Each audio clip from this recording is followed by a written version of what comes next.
Hello guys, mwongeye kwirirwa mumeze mute se? Hano uyu munsi mbazaniye kode ishobora kugufasha gukuraho umuntu waba waraguhuje ashaka kumviriza cyangwa se ashaka kujya akwitabira fone mu kimwe. Niba utarakora subscribe uyikande, ujye muri comment utubwire ikindi dushobora kuba twagukoreraho. Let's go. Uraza hano muri fone, kano ko guhamagariraho nyine murakazi namwe, gakande. Numara kuhagera, iyo umuntu yaguhuje urahamagara bikanga cyangwa se ugahamagara ukitabwa n'undi muntu. Kode rero zo kuyivanamo burundu bikavamo, bibuje urakanda urwego inshuro ebyiri, ukande rimwe, ukande kabiri rimwe, urwego. Nurangiza wemeze kuri simukadi yawe, uraza kubona SMS ivuga ngo call forwarding resource was successful.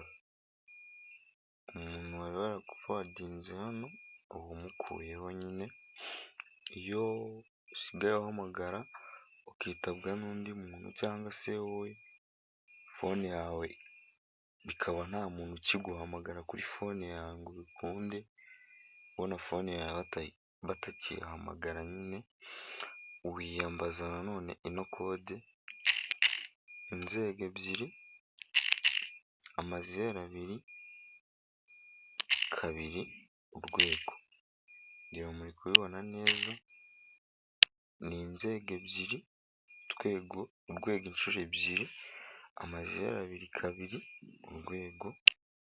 Warangiza ukemeza kuri simukadi zawe zombi. Twe twemeje kuri imwe, ariko wowe uba ugomba kubyemeza kuri zombi.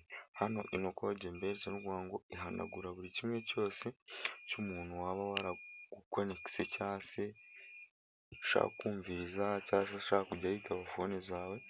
Ndetse iyi kode ishobora no kugufasha wowe, ishobora kugufasha mu kuba wenda waba ufite fone ebyiri, into agatoya n'inini smartphone na gatushe, kuba wahuza smartphone, umuntu yaguhamagara uri gukoresha smartphone ukaba wakitabira kuri ako gatoya.